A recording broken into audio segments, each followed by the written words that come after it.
નમો હરિયંતાણમ નમો સિદ્ધાણમ નમો આયર્યાણમ નમો વજ્જાયાણમ નમો લોય સવસાવણમ યશો પંચન મુક્કારો સવપાવપણાસનો મંગલાણં ચ સવ્વેસિં પરમં હવૈ મંગલમ આદિમં પૃથ્વીનાથમ આદિમં નિસ્પરિગ્રહમ આદિમં તીર્થનાથમ ચરુસવસ્વામિનમ સમમ સુધા સદર્વાગ્જોષ્ણ નિર્મલિકતિન્મુખ મૃગલક્ષ્મા તમ શાંતિ શાંતિનાથ જનસ્તુ શ્રી શ્રીયામ મંગલ કેલી સદ્મ શ્રીયુક્ત શંકેશ્વર પાર્શ્વનાથ દરવાર સંસાર ભયાચ રક્ષ મોક્ષસ્ય માર્ગે વર્ષાર્થવાહ જય હી જગજીવ જોણી વિયાણવો જગગુરુ જગાણોંદો જગણાહો જગબંધુ જય જગપ્રિયામો વૈભમ જય શ્રીયાણમ ભગવતીત્વર્ણમ અપચ્છિમો જય ગુરુ લોગાણમ જય મહાપા મહાવીર ઓંકારમ બિંદુ સંયુક્તમ નિત્યમ ગાયંતિ યોગિનમ કામદમ મોક્ષદમ ચૈવ ઓંકારાય નમો નમઃ સર્વારીષ્ટપ્રણતરભીષ્ટાસુધાયિને સર્વનિધાનાય ગૌતમ સ્વામિને નમઃ જ્ઞાનોદ્યાન ક્રિયાધિકારી કુશલપદમ ચેતાગુરમ અંતર્લોચન પ્રભાષિતમ યસ્વૈ ઓંકારન સુસેવિતિક ઓંકાર સેવાપર સ્વયં સંયમના સદા વિજયતે શ્રી સિદ્ધિશૂરીશ્વર સ્વયં સંયમના સદા વિજયતે ભદ્રસૂરીશ્વર સ્વયં સંયમના સદા વિજયતે ઓંકાર સૂરીશ્વર સ્વયં સંયમના અજ્ઞાનમ સદા નેત્રમન્વિતમ મેન તસ્મૈ શ્રી ગુરવે નમઃ.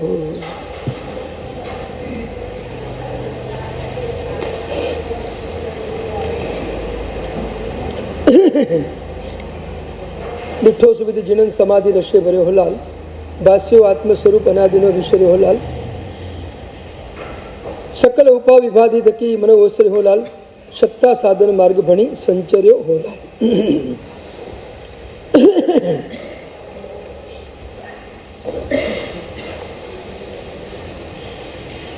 પૂજ્યપાદ આત્મ સ્વરૂપમાં રમણતા કરનારા મા યોગી પુરુષ દેવચંદ્રજી મહારાજ નવમા સુવિધનાથ પરમાત્માના સ્તબનમાં આત્મ સ્વરૂપની અનુભૂતિ કઈ રીતે કરવી, ચૈતન્ય તીર્થની યાત્રા કઈ રીતે કરવી.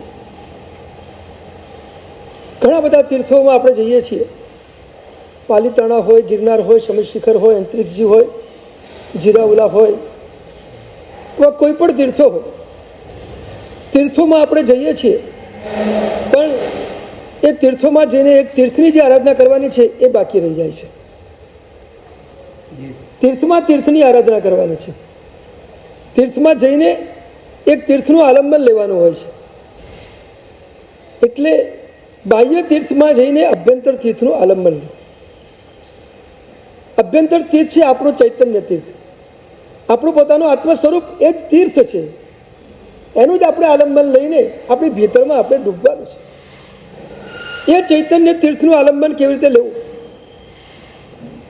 એની અદ્ભુત વાત આ સ્તબનમાં માધ્યમથી આપણે જોઈ રહ્યા છીએ. લોકોત્તર જીવનમાં વિકાસ કરવા માટે 4 ચીજ બહુ જરૂરી છે.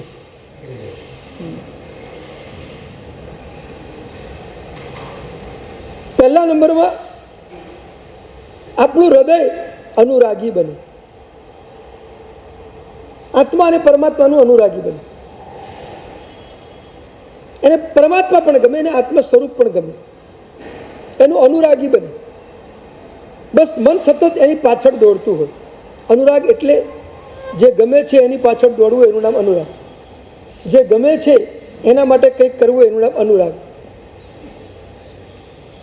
જે ગમે છે એના મય બની જવું એનું નામ અનુરાગ. આવો અનુરાગ આત્મા અને પરમાત્માના સંબંધમાં જ આપણે કેળવવાનો છે. એટલે હૃદયને અનુરાગી બનાવવું એ લોકોત્તર જીવનના વિકાસ માટે પહેલી ચીજ છે. બીજા નંબરની ચીજ છે બુદ્ધિને વિવેકવંતી બનાવો.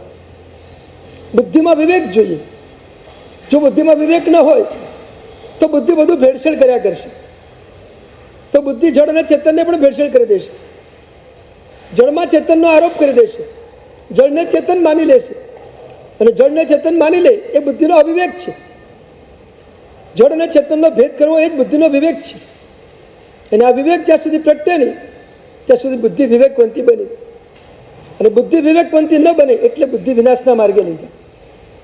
વિકાસના બદલે વિનાશના માર્ગે લઈ જાય. વિવેકવંતી બુદ્ધિ ન હોય તો એ બુદ્ધિ લૌકિક હોય, અને વિવેકવાળી બુદ્ધિ હોય તો એ લોકોત્તર બુદ્ધિ. વિવેક વિનાની બુદ્ધિ હંમેશા લૌકિકમાં જ જોડે, લોકની માન્યતામાં જ જોડે, લોકના પ્રભાવમાં જ ખેંચાયા કરે. લોકના રંજનમાં જ ચાલ્યા કરે. અને બુદ્ધિમાં જ્યારે વિવેક આવે ત્યારે એ પોતાના તરફ ખેંચાય. એ જળ અને ચેતનનો ભેદ કરે, ભેદ કરીને ચેતનને પકડીને ચેતનની સાધનામાં લાગે, ચેતનને પ્રગટ કરવા માટે પુરુષાર્થ કરે. એ બુદ્ધિને વિવેકવંતી બનાવો. એટલે પહેલા નંબરમાં હૃદયને અનુરાગી બનાવો, બુદ્ધિને વિવેકવંતી બનાવો, ઇન્દ્રિયોને અંતર્મુખી બનાવો. ત્રીજા નંબર, જે ઇન્દ્રિયો બહાર પરિભ્રમણ કરી રહી છે, જે ઇન્દ્રિયો વિષયમાં ભટકી રહી છે, એ ઇન્દ્રિયોને અંદર વાળો અને અંતર્મુખી બનાવો. જેટલી અંતર્મુખી બનશે એટલી આંતરિક સાધના સારામાં સારી થશે. બાકી ઇન્દ્રિયો બહાર હોય એટલે આંતરિક સાધના થઈ શકે. ઇન્દ્રિય બહાર હોય એટલે આપણો ઉપયોગ પણ બહાર હોય, ઇન્દ્રિય સાથે આપણો ઉપયોગ પણ બહાર જાય, આપણું મન પણ બહાર જાય. અને એ બહાર જાય એટલે આપણી અંદરની યાત્રા પૂરી થઈ ગઈ, બહારનો પ્રવાસ શરૂ થઈ ગયો. તો બહાર દોડો છો ને એને પ્રવાસ જ કહેવાય, એને યાત્રા ન કહેવાય. જ્યાંથી નીકળ્યા ત્યાં જ પાછા આવીએ એ પ્રવાસ છે. અને જ્યાંથી નીકળ્યા પછી ફરી પાછા જ ના આવીએ એનું નામ યાત્રા છે. યાત્રા પ્રવાસ લખી છે, બંને સાથે યાત્રા પ્રવાસ લખી. હા, બધા પાછા જ આવો છો બધા.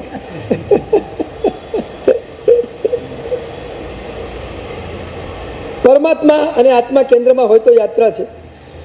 સંસારની સામગ્રી દેહ કેન્દ્રમાં હોય તો માત્ર પ્રવાસ છે. આપણે માત્ર દેહને કેન્દ્રમાં રાખીને ચાલીએ એનું નામ પ્રવાસ, આત્માને કેન્દ્રમાં રાખીને ચાલીએ એનું નામ યાત્રા. યાત્રા શરૂઆત અહીંથી જ થાય. ઇન્દ્રિયોને અંતર્મુખી બનાવી એ લોકોત્તર વિકાસની એક સરસ મજાની કડી છે. અને છેલ્લે મનને સંયમી બનાવો. મન સંયમી બની જાય, મન કંટ્રોલમાં રહે, મન નિયંત્રણમાં રહે, મન મર્યાદામાં રહે. મર્યાદાને ઓળંગીને મન ક્યાંય બહાર જાય ને. મનને સંયમી બનાવો એટલે મનને સતત સ્વમાં રાખો, પરમાં રાખવાનું છોડી દો. મન પરમાં જાય એટલે મન અસંયમી બને, મન સ્વમાં જાય એટલે મન સંયમી બને. પરમાં ગયા એટલે અસંયમી બની ગયા. પરમાં ગયા એટલે મન તમારા હાથમાં રહે જ નહીં, એ પરમાં જ કૂદકા માર્યા કરે, એ પરમાં જ દોડ્યા કરે, એ પરની આસક્તિમાં જ ચાલે, એ પરને જ ઝંખે અને પરને મેળવવા માટે દોડે. પણ મન જ્યારે સંયમી બની જાય ત્યારે તે પરથી ઉઠી જાય અને સ્વ તરફ વળી જાય. એટલે મનને સંયમી બનાવો. તો ચાર ચીજ લોકોત્તર જીવનના વિકાસ માટે. પ્રભુનું શાસન લોકોત્તર શાસન છે. લોકોત્તર શાસન મળ્યું છે પણ લોકોત્તર જીવન નથી મળ્યું. શાસન લોકોત્તર મળ્યું છે પણ લોકોત્તર જીવન નથી મળ્યું. એ લોકોત્તર જીવન કઈ રીતે બને એની આ ચાર કન્ડિશન છે. હૃદયને અનુરાગી બનાવો, બુદ્ધિને વિવેકવંતી બનાવો, ઇન્દ્રિયોને અંતર્મુખી બનાવો, મનને સંયમી બનાવો, તો આપણો આધ્યાત્મિક જીવનનો વિકાસ શરૂ થાય. દેવચંદ્રજી મહારાજ આ ચાર ચીજમાં આપણને લઈ જઈ રહ્યા છે. પહેલી પંક્તિઓમાં દેવચંદ્રજી મહારાજ હૃદયને અનુરાગી બનાવવાની વાત કરી રહ્યા છે. તમે હૃદયને અનુરાગી બનાવો, આત્મ સ્વરૂપના પ્રેમી બનો, આત્મ સ્વરૂપ ઉપર શ્રદ્ધા કરો. તું આત્મા જ છે, તું પર નથી, તું જડ નથી, તું ચેતન છે. અને એટલે જ તને કર્મના સંયોગથી જે કંઈ પર મળ્યું છે એ પરમાં તું મારાપણું ક્યાંય કરતો નહીં. આ પહેલી ઉપાધિ છે. મારાપણામાંથી નીકળી જાઓ.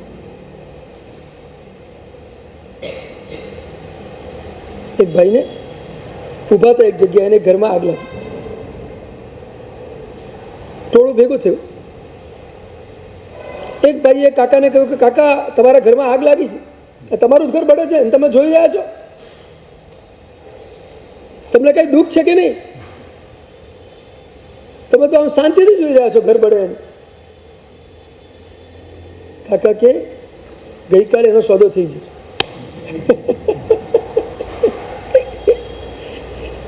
સોદો થઈ ગયો છે એટલે હવે મને કોઈ ચિંતા જ નથી, પડતું હોય તો બળવા દે, બીજાનું બળે છે ને મારું ક્યાં પડે. સોદો થઈ ગયો છે. અને થોડી વાર થઈ, ગળ બળતું હતું, કાકા જોઈ રહ્યા હતા, ટોળું ઊભું હતું અને પાછળથી એમનો દીકરો આવ્યો દોડતો દોડતો. અને દીકરો બાપાને કે બાપા તમે શું જોઈ રહ્યા છો? આ ઘર બળે છે આપણું. કેમ દીકરા કાલ સોદો થઈ ગયો ને? અરે કાલ રાત્રે કેન્સલ થઈ ગયો.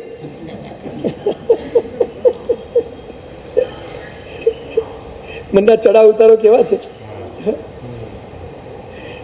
અને એનો સંબંધ પરમાં મારાપણા સાથે જ છે. ઘર વેચી નાખ્યું એટલે મારું નથી, એટલે બળે તો ઠીક ના પડતું, મારે શું લેવા દેવા છે? કાકા મસ્તીથી જોઈ રહ્યા છે. અને છોકરાએ કીધું કે નહીં, આ સોદો કેન્સલ થઈ ગયો, આપણું જ છે. અને પછી કાકા કે હે આપણું જ છે. અરે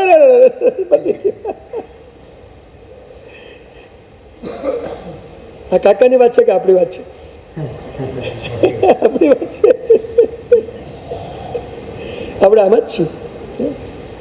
બાજુમાં કંઈ પણ થાય તો એની અસર આપણને નથી, આપણા ઘરમાં કંઈ પણ થાય તો એની અસર આપણને છે. એનો મતલબ જ છે કે મેં મારા ઘરની અંદર મારા સભ્યો સાથે, ઘરની સામગ્રી સાથે, બધાની સાથે મેં મારાપણાનો સંબંધ બાંધેલો છે. અને એ સંબંધ હોવાના કારણે મારાપણું હોવાના કારણે મને એની અસર થઈ રહી છે. મારાપણું તૂટી જાય તો એની કોઈ અસર થાય? મહાપુરુષોના દેહમાંથી મારાપણું નીકળી જાય છે ને, એટલે દેહને કંઈ પણ થાય તો એની અસર એમને કંઈ હોતી જ નથી. કારણ કે દેહમાંથી મારાપણું નીકળી ગયું, દેહમાંથી હું પણ નીકળી ગયું. એટલે એમને આમાં કંઈ પણ થાય તો એની કોઈ અસર ન હોય. આપણે તો દેહથી ભિન્ન સામગ્રીમાં પણ એટલું બધું મારાપણુંને ઉપયોગ કરીએ છીએ કે એની સીધી અસર આપણે આપણા આત્મા ઉપર લઈ જઈએ છીએ, આપણે પોતાના ઉપર લઈએ છીએ. એના કારણે આપણે આત્મ ધ્યાન થાય, એના કારણે બીજા ઉપર આપણને દ્વેષ થાય, બીજાને મારવાની બુદ્ધિ આપણે નથી પ્રગટે.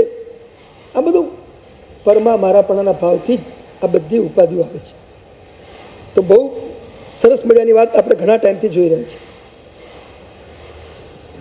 આમ તો આપણે સંતાનપોષીના સૂત્રમાં જ આ ભાવ એ સંતાનપોષીમાં ઘૂંટાય છે. સંતાનપોષી તો અમારે ભણાવવાની હોય, તમારે તો ઔષધમાં હોવ ત્યારે મેં રાત્રિ પોષદ કર્યો હોય તો એ તો ક્યારે આવે? વરોના વચલા દાડે એકાદ વખત કદાચ આવી જાય તો આવી જાય, બાકી તો નમોરી અંતર. સંતાનપુરુષી રોજ એકવાર બોલી પછી ઊંઘવાનું રાખજો. એટલે આખી ભણાવો કે ન ભણાવો, પણ સંતાનપુરુષી એકવાર બોલીને પછી ઊંઘવાનું રાખજો. અને છેલ્લે કહું, આખી સંતાનપુરુષી ન બોલાય તો એક કામ કરજો, 1-2 શ્લોક રોજ રાતના મમડાવી અને પછી સુઈ જજો. એગોમ નથી મેં કોઈ નામ અન્નસ,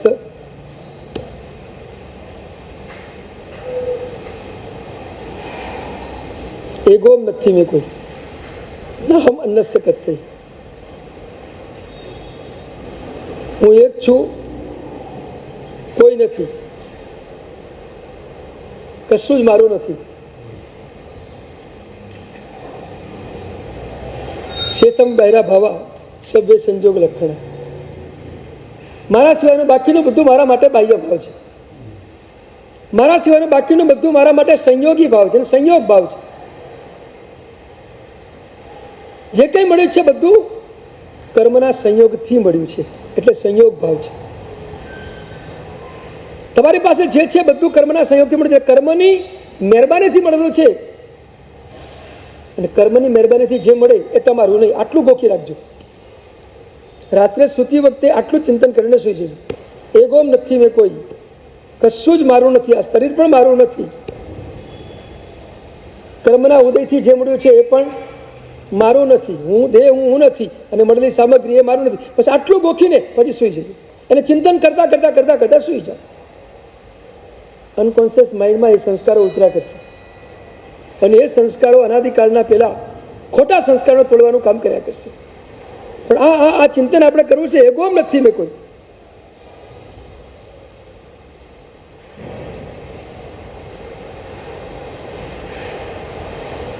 મરુદેવા માતાને પુત્રનો મોહ તૂટી ગયો અને વિતરાગતાને કેવળ જ્ઞાન પ્રાપ્ત થઈ ગયું.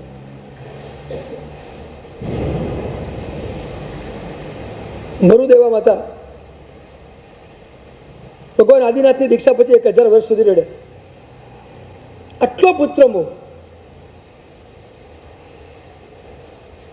પણ એક પ્રશ્ન ઉભો થાય કે મરુદેવા માતાએ આટલો બધો પુત્ર મોહ કર્યો, 1000 વર્ષ સુધી રડ્યા, એ મરુદેવા માતા પાસે સમ્યક દર્શન હતું કે નહોતું?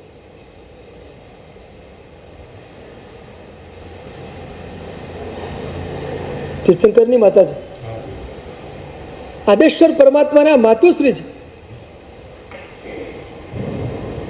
મારી કુક્ષીથી દીકરાનો જે જન્મ થયો છે એ તીર્થંકરનો આત્મા છે. એ મરુદેવા માતાને ખબર છે. ન ખબર એવું થોડું બને. 83 લાખ પૂર્વ સુધી જે દીકરાની સાથે રહ્યા, આટલો બધો લાંબો સમય જે દીકરા સાથે રહ્યા, એટલી ખબર ન હોય કે આ દીકરાનો જન્મ મહોત્સવ કરવા માટે ઇન્દ્રો આવ્યા હતા? બધી ખબર હોય. આટલો બધો એનો જબરદસ્ત પુણ્ય પ્રભાવ છે એ પણ એમને ખબર હોય. તીર્થંકરનો આત્મા છે એ પણ ખબર હોય. તો આવી રીતે તીર્થંકર સ્વરૂપે પુત્રને પામે.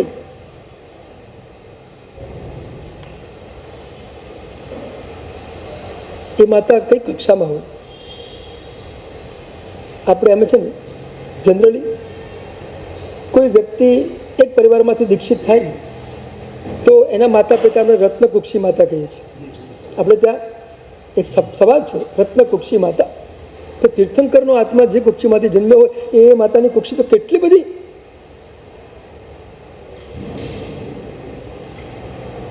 મહારત્ન કુક્ષી માતા. એટલે મરુદેવા માતાની પાસે સાવ બોધ નથી, એવું નથી. એટલું તો જ્ઞાન છે કે આ તીર્થંકરનો આત્મા છે, પણ પુત્ર પ્રત્યેનો એક મોહ છે, મોહ. અને મોહના કારણે મરુદેવા માતા રડે છે.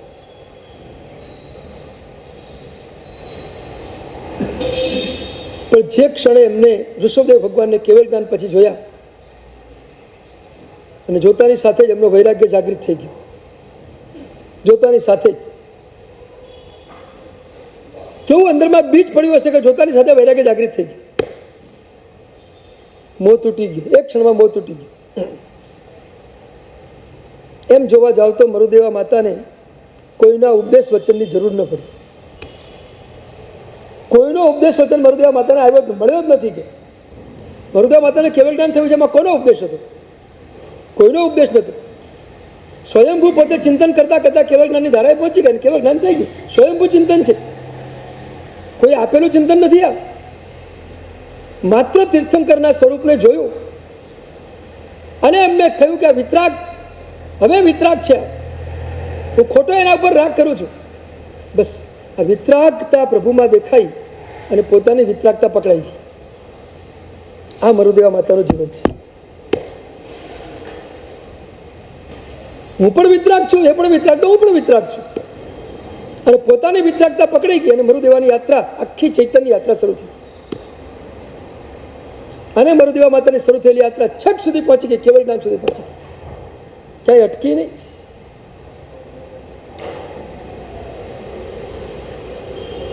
એગોમ નથી મેં કોઈ ના મનસ્ય કસઈ. બસ મારાપણાના ભાવને આપણે તોડવો છે.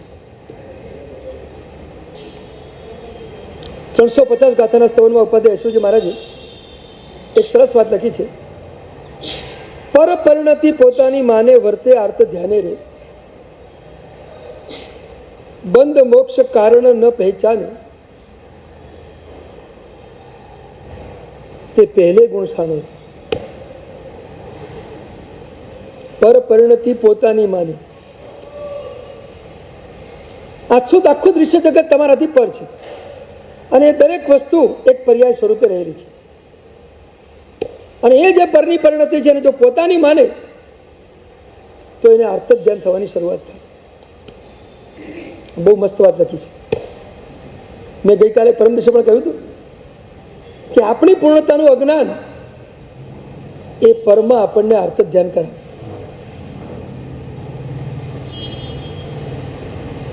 ઉપાધ્યાયજી મહારાજ પણ આજ વાત કરી રહ્યા છે કે બીજાને આપો પોતાનો માનીએ એટલે આપણું આર્ત ધ્યાન થાય. હવે મજાની વાત એ કરવી છે, આર્ત ધ્યાન થાય કેવી રીતે? પરને પોતાનું માનવાથી આર્ત ધ્યાન થાય કેવી રીતે? પોતાનું માનને છૂટી જાય એટલે અથવા જતું રહે એટલે પાછું. પણ ન છૂટે તો આર્ત ધ્યાન ના થાય ને? ના થાય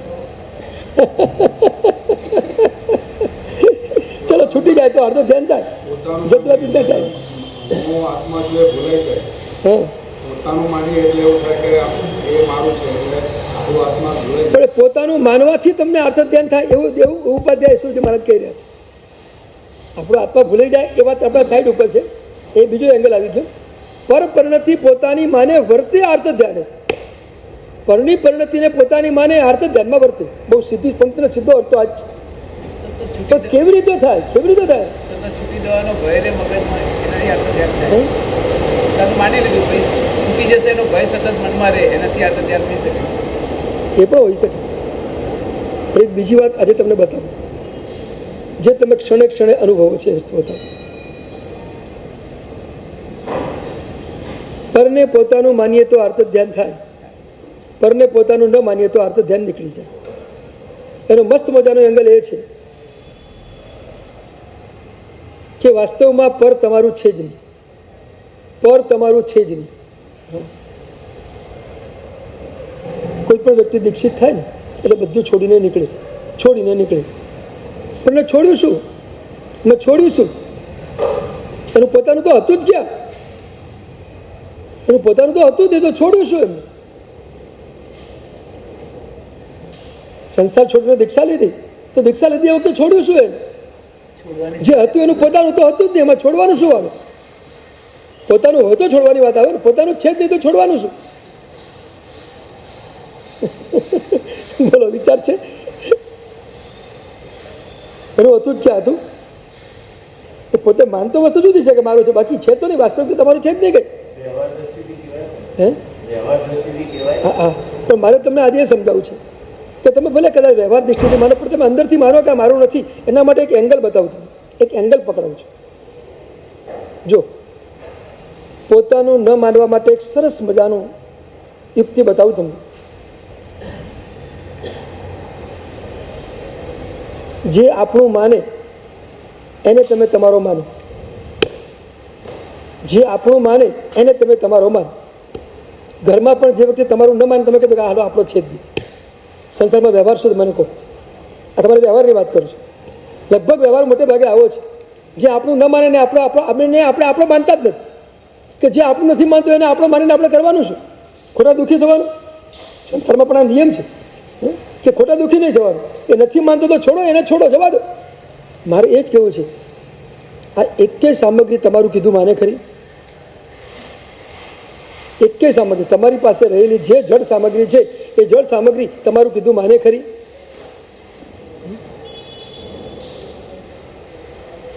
તો એકે તમારું કીધું માનતી નથી. તમે એને કેમ માનો છો તમારું ઉપર? સંસારમાં તમારો એક નિયમ પાકો છે, કોઈ વ્યક્તિ તમારે કીધું ન માને તમે માનો કે આ વ્યક્તિ આપણો નથી, કારણ કે એ પર છે, મારું માનતો જ નથી, તો એને મારો કેવી રીતે માનો? તો પછી સામગ્રીમાં એવો જ નિયમ લાવી દો ને. કેટલું સહેલું છે, બોલો. સહેલું છે કે નહીં? બોલો. કેટલું આ વ્યવહારમાં પણ આ એંગલ બરાબર નથી લાગતું તમને? એ આપણું કશું માનતું જ નથી. એક મજાની વાત કરું, સામગ્રીની વાત છોડી દઈએ આપણે હમણાં. ચલો, એ તો છે જ, આપણે માનતું જ નથી, એ તો બરાબર જ છે. કારણ કે કોઈ જળ આપણે કીધું માનવાનું જ નથી.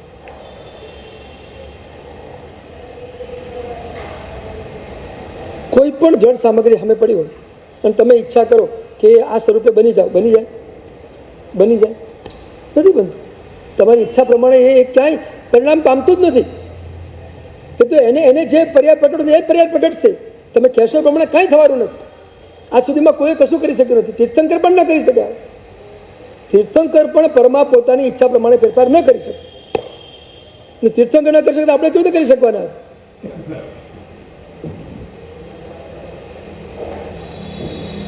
હજી થોડાક આગળ વધો. આ શરીર પર છે કે સ્વ છે? પર છે, બરાબર. હવે મજાની વાત કરું. આ શરીરને આપણે આપણું માનીએ કે પર માનીએ? અત્યારે તો આપણે આપણું માનીએ છીએ.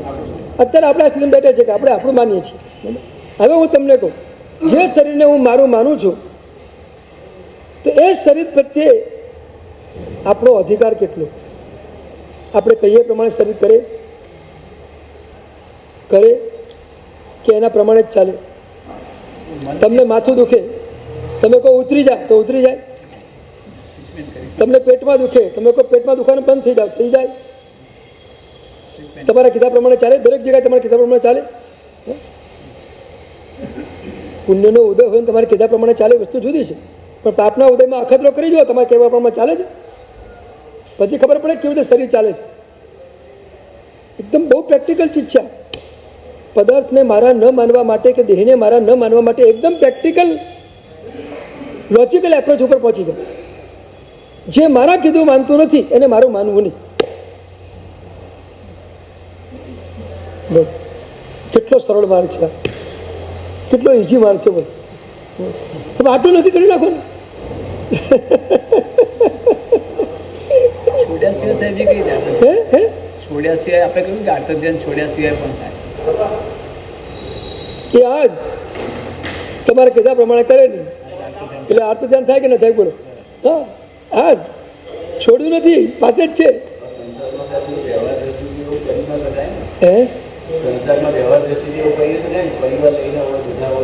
એનો વાંધો નહીં. હું શું કહું છું, તમે તમારી અંતર ચેતનામાં નક્કી કરી નાખો કે આ કશું મારું નથી. વ્યવહાર ભલે બધો કરો, હવે વ્યવહાર કરવાનો ના નથી. તમે પૈસાને મારા માનો, પત્નીને મારી માનો, પુત્રને માનો, પરિવારને માનો, ઓફિસને માનો, જેને માનવું હોય એને માનો, પણ અંદરથી નક્કી કરો કે આ બધું વ્યવહારથી છે, નિશ્ચયથી આમાંનું કશું મારું નથી. આટલા બે ભેદ કરી નાખો. બસ વ્યવહારને નિશ્ચય એના ભેદ બરાબર સમજી જાઓ. હા,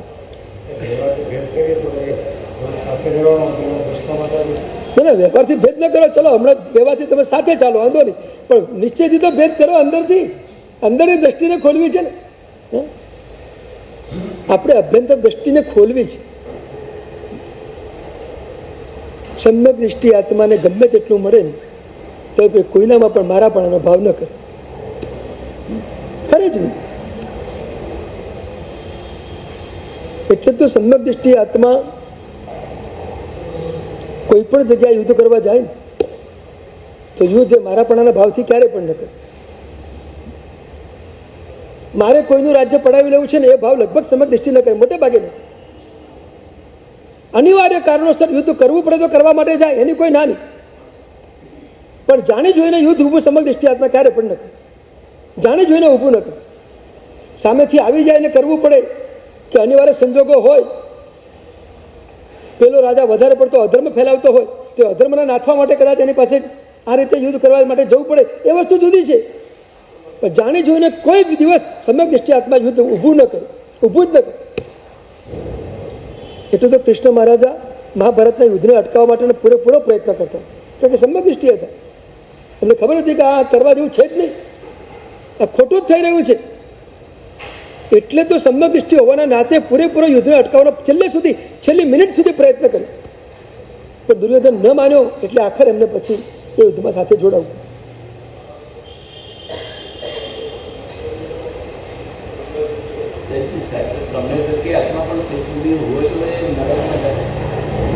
ના, સમ્યક દૃષ્ટિ આત્મા સમ્યકમાંથી ઉતરી જાય ત્યારે નરકના આયુષ્યનો બંધ થાય. અને પહેલાં થયેલો હોય તો એની લેસ્યા બગડી જાય છેલ્લા ટાઈમે, અને બગડી ગયેલી લેસ્યાથી એ નરકમાં જતો રહી, પાછો સારી લેસ્યામાં જઈને તરત આવી જાય. એ લાંબો ટાઈમ ટકે નહીં. એક જવા પૂરતો જ, એ જવાનો જે કાળ હોય એટલા પૂરતો જ લાંબો સમય. શ્રી કૃષ્ણ મહારાજ નરકનું આયુષ્ય સાહેબ ક્યારે બંધાયું?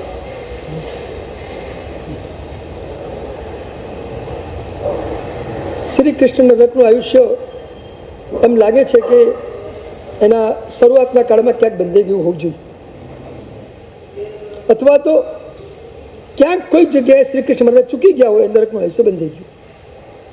એવું સ્પષ્ટ ઉલ્લેખ નથી આવતો કે આ જગ્યાએ એમને નરકના આયુષ્યને બંધ કર્યો. સ્પષ્ટ ઉલ્લેખ જીવન ચરિત્રમાં કોઈ જગ્યા મળતો નથી. એમને સમ્યક દર્શનની પ્રાપ્તિ શરૂઆતથી નથી, જન્મથી નથી. હોઈ શકે પૂર્વભૂમાંથી લઈને આવ્યા હોવું છે, કારણ કે કોઈ પણ વાસુદેવનો આત્મા પૂર્વભૂમાં સાધના કરીને આવે અને પછી અહીં આવે ત્યારે લગભગ શરૂઆતમાં સમ્યક દર્શન પામેલો આત્મા. કોઈકમાં ન પણ હોય, ત્રિભુજ વાસુદેવમાં કશું નહોતું, પણ સમ્યક દર્શન પામ્યા છે એ નક્કી છે, પણ અહીં આવીને પામ્યા આવે કદાચ. નરકનું આયુષ્ય પણ એ જ ભાવમાં બંધાયું. પહેલાં બંધાઈ ગયું હોય અને પછી ઉજ્જવળ એવું સમ્યક દર્શન પ્રાપ્ત થયું, એ પણ બને. પહેલાં બંધાઈ ગયું હોય એ તો 18,000 વંદન કરતા તૂટી.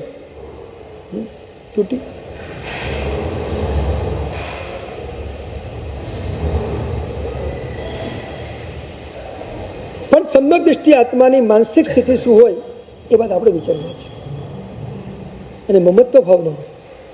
એટલે તમે જુઓ, શ્રી કૃષ્ણ જ્યારે આખી દ્વારિકા સળગી રહી છે ને એ વખતે બહાર ઉભા ઉભા દ્વારિકાને જોવે છે, અંદરમાં કોઈ સ્પર્શ નથી. મારા પુણ્યથી સર્જાયેલી દ્વારિકા અને આજે દ્વારિકાને મારે નજરો નજર બળતી જોવાનો વખત આવે છે, પણ શ્રી કૃષ્ણને કોઈ દુઃખ નથી,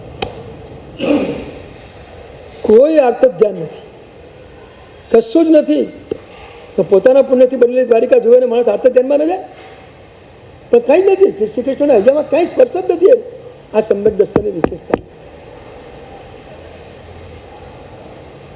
એટલે મારાપણાના ભાવ ન સ્પર્શે એ સૌથી મહત્વની વાત છે.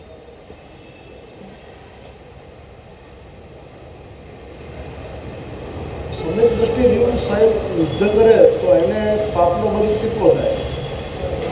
અલ્પ થાય. થાય ખરો પણ અલ્પ થાય. તમે વંદિતા સૂત્રની ગાથા બોલો છો ને? અપોષે બંધો જેણમ ન નિધન દસમ કોણે. નિર્ધ્વંસ રીતે કામ નથી કરતો માટે અલ્પર બંધાય છે. મારવાના ભાવથી કોઈને મારતો નથી. સાહેબ સામેવાળા આત્માનો ભાવ પણ ન જોવાય. સમજો કે પોતે તો નથી એવા ભાવથી કરતો યુદ્ધ, પણ સામેવાળા જીવને જે આત્મ ધ્યાન દૌર્ધ ધ્યાન થાય છે, બરોબર છે, અને મરતી વખતે જે પીડા થાય છે એનાથી કર્મબંધ વધારે ન બંધાય એવું બની શકે કે ન બની શકે? કે પોતાના આત્માના પરિણામથી જ કર્મ બંધ બંધાય? પોતાના આત્માના પરિણામથી બંધ. મારા પરિણામથી મને બંધ થાય, બીજાના પરિણામથી બીજાને બંધ થાય. બીજાના પરિણામથી મને બંધ થાય એવું નથી. બીજાના પરિણામ તમને સ્પર્શી જાય, તમને એની અસર થાય, તમારા મનમાં પરિણામ જાગે તો થઈ જાય. પણ આપણો બંધ તો આપણા પરિણામથી જ થાય, બીજાના પરિણામથી થાય. આપણે બીજાના પરિણામમાં નિમિત્ત ન બનવું એ આપણી સાધનાની વાત છે. બીજાના પરિણામ આટલા બધા નીચે ઉતરી જાય એવા આપણે એના નિમિત્ત ન બનીએ એ આપણી સાવધાનીની વાત છે. પણ આપણા પરિણામથી જ આપણે નીચે ઉતરીએ, બીજાના પરિણામથી આપણે નીચે ન ઉતરીએ. એટલે એની અસર એની પાસે, આપણી અસર એની પાસે. એના કર્મના ઉદયથી એને બધા પરિણામો જાગી રહ્યા છે, મારા કર્મના ઉદયથી મને પરિણામો જાગી રહ્યા છે. એકબીજાના કર્મો ક્યાંય મેચિંગ થતા નથી હોતા.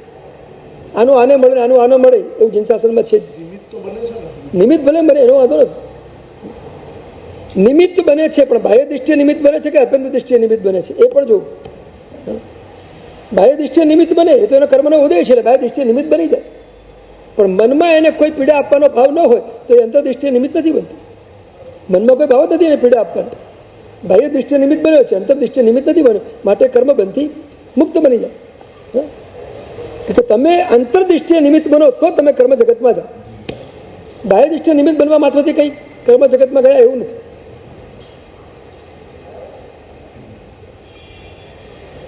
કોઈ કેવળ જ્ઞાની ભગવંત અત્યંત રૂપાળા હોય અને કોઈકને જેમને એના પ્રત્યે રાગ જાગી જાય તો કેવળ જ્ઞાનને કેટલો બંધ થાય. તો નિમિત્ત તો બન્યા, બાહ્ય દૃષ્ટિએ નિમિત્ત બન્યા કે ન બન્યા કોઈ, પણ એમને કંઈ બંધ ન થાય, કારણ કે અંદર સ્પર્શતું જ નથી, એમને કોઈ લેવા દેવા જ નથી. એટલે કેવળ જ્ઞાનને એવો કોઈ બંધ નથી. એટલે અંતરદૃષ્ટિએ તમે જો એના ભાવમાં એને કંઈક દુઃખ કરવાના ભાવમાં ગયા હોય તો 100% તમને કર્મનો બંધ થઈ જાય. પણ તમારા મનમાં કંઈ ભાવ નથી તો તમને કોઈ કર્મનો બંધ નથી. હવે સમજી ગયા બરાબર? એકદમ ક્લિયર પદાર્થ છે. તો શરીર, સંપત્તિ, સ્વજન અને સામગ્રી 4 બાહ્ય ચીજો છે. આ 4 ઉપર આખો સંસાર ચાલે છે.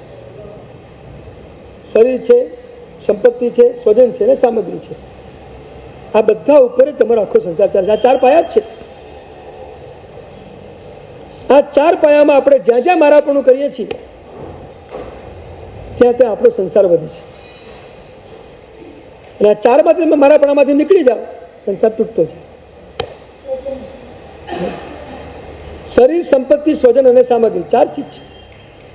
આખો સંસાર આમાં આવી ગયો, 4માં બધું આવી ગયું, કંઈ બાકી નથી રહેતું.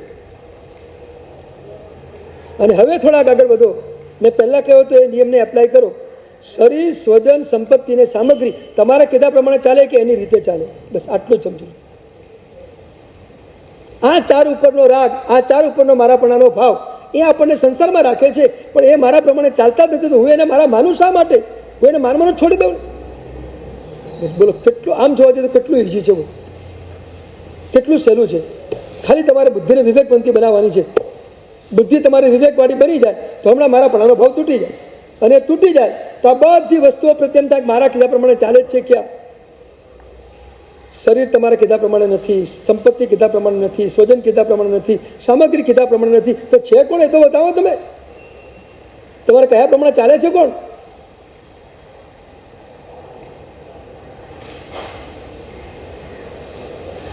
એટલે તો કેટલી ઈઝી લોજિક છે આ, કે કયા પ્રમાણે ન ચાલે તો એને છોડી દો, આપણા પ્રમાણે નથી એટલે આપણું નથી. ભલે વ્યવહારમાં સંસાર મારી સાથે છે, બધું જ છે, પણ એ મારું નથી એટલું કમસે કમ નક્કી કરી.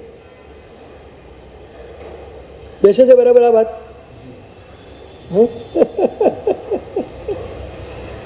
છે આમાં કે પ્રશ્ન છે તમારે? બોલો તો શરૂ કરશું હવે.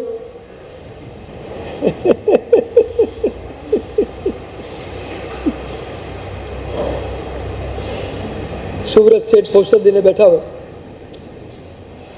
અને ચોરી કરવા આવે, પોટલાઓ ભરી ભરીને લઈને બહાર નીકળી જાય. સુવ્રત શેઠને ખબર હોય કે આ બધા લઈને નીકળી રહ્યા છે, કોઈ અસર નહીં, જાય તો જવા દો.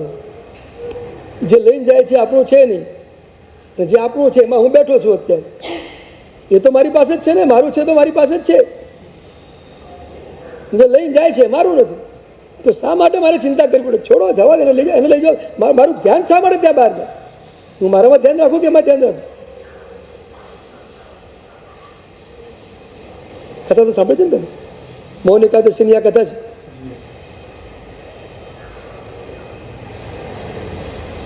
ખબર છે ચોરો લઈને જાય છે, આંખ બંધ કરીને પોતે કાવસક ધ્યાનમાં જતા રહે છે. ચોરને જે કરવું હોય તે કરે, મને શું ફરક પડે છે? મારું કંઈ થતું જ નથી.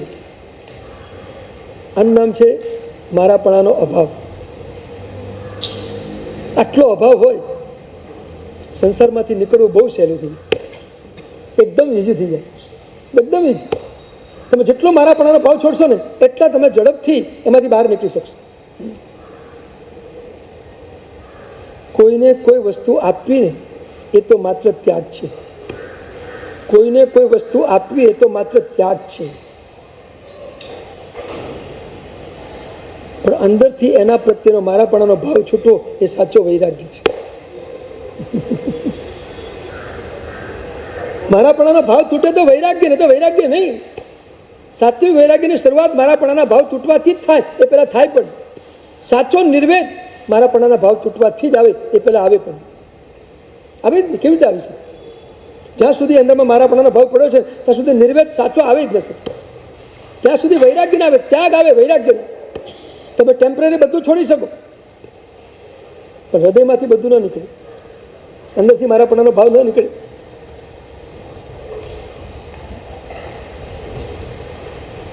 અબજોપતિ વ્યક્તિએ દીક્ષા લીધી, અને દીક્ષા લીધા પછી એમની પાસે જે કોઈ વંદન કરવા માટે આવે, આપણે તો અબજ રૂપિયા છોડીને દીક્ષા લીધી, આપણે તો અબજો છોડીને દીક્ષા લીધી, આપણે તો આટલું બધું છોડીને દીક્ષા લીધી.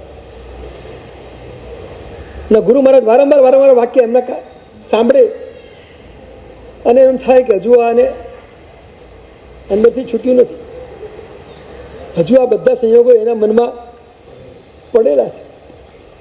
એટલે એકવાર ગુરુદેવે કહ્યું કે તમે અબજો રૂપિયા છોડ્યા કર્યા પણ લાત બરાબર લાગી નથી, લાત બરાબર નથી લાગી. એવી જોરદાર લાત લગાવવાની કે છૂટી જાય બધું. તો કે કેમ ગુરુદેવ, બધું છોડીને આવ્યો તમારી પાસે, લાત લગાવીને છોડીને આવ્યો. પેલો મુમુક્ષુ હોય ને છેલ્લે વિદાય કરે ને ઘરમાંથી, આમ લાત મારીને આ બધા વ્યવહારો થાય છે, બધા લાત મારીને બહાર નીકળે. એ શું છે ખબર છે? એ ત્યાગની ભૂમિકા નથી, વૈરાગ્યની ભૂમિકા છે. મારાપણાનો સંબંધ તોડીને બહાર નીકળું છું.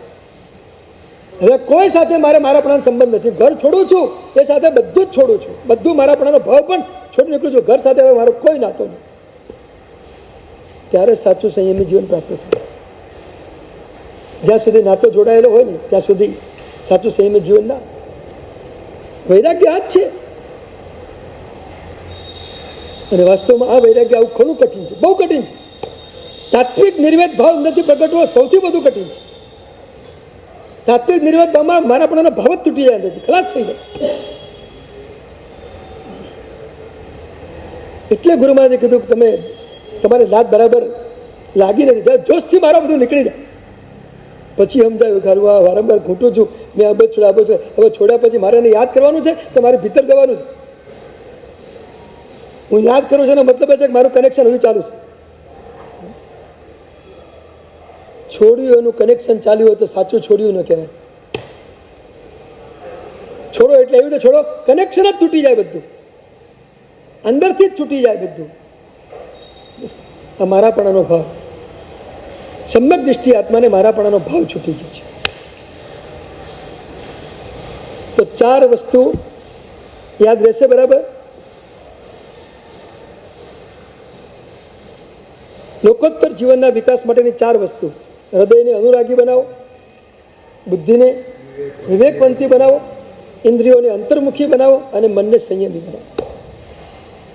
સમારાપણાનો ભાવ છૂટતો જાય તો લોકોત્તર જીવનને આપણે બધા પ્રાપ્ત કરતા છીએ અને લોકોત્તર જીવનનો વિકાસ થાય. આપણી ભીતરમાંથી આત્મતત્વની વિકાસ યાત્રા શરૂ થાય. આ વિકાસ યાત્રા અટકે છે ક્યાં? સૌથી મહત્વનું કારણ આ વિકાસ યાત્રાને અટકવાનું મારાપણાનો ભાવ છે. આ એક જ ચીજ આપણને અટકાવી રહી છે. તો પહેલી ઉપાધિ, આપણે ઉપાધિ જોઈ રહ્યા છીએ. વિભાવ એ ઉપાધિ છે. એમાં પહેલી ઉપાધિ છે મારાપણાનો ભાવ.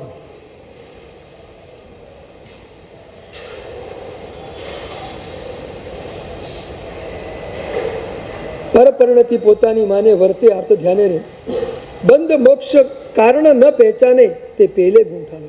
આ મારાપણાનો ભાવ એ જ મારા બંધનું કારણ છે અને આ ભાવ ન કરવો એ જ મારા મોક્ષનું કારણ છે. આવું જે જાણે નહીં એ બધા પહેલે ગુણસ્થાને કહો.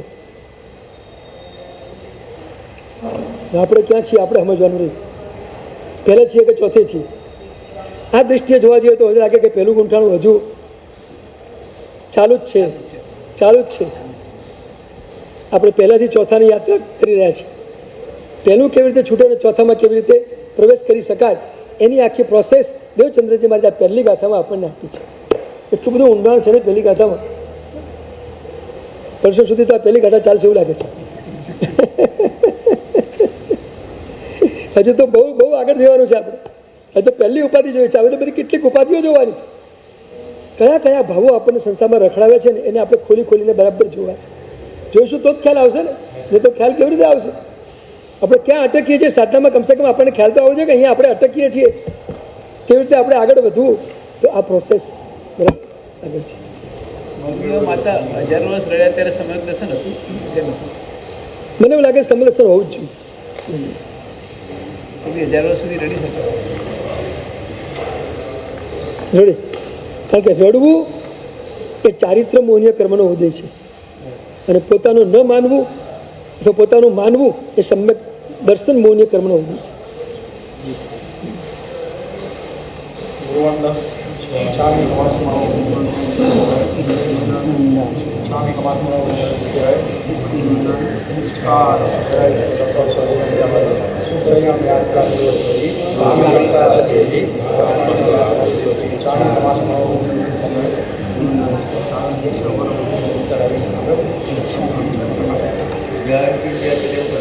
બટ્ટે પાણી અલ્લાવે સુલાવે વિકાસી સમાસી વ્યવસાય જંગીજી મજૂરના સુંગા સુવેજણ ચાની ઉપવાસમાં ના સૂર્ય યોગી આપણે બચકા જોમ ધ્યાન જેમ હારા પછી સૂર્ય મશીન વાસિત છે અવશ્ય નૌકાશ્રી આંબે ઉપદેશ્વરી નૌકાશ પછી સાલ પૂછું જેમ ત્યારે વસ્તુ આંબેલમ નિકય પછી ચરણ એકાશ્રમ વ્યાસમ કે જેમ ત્યારે વસ્તુ સૈમ ઇન્દ્રાગુણ સસ્તર સાગર શશિત્ર વાસિત અવશ્ય સર્વ મંગલ મંગલ કલ્યાણ પ્રદાન જય નમ જય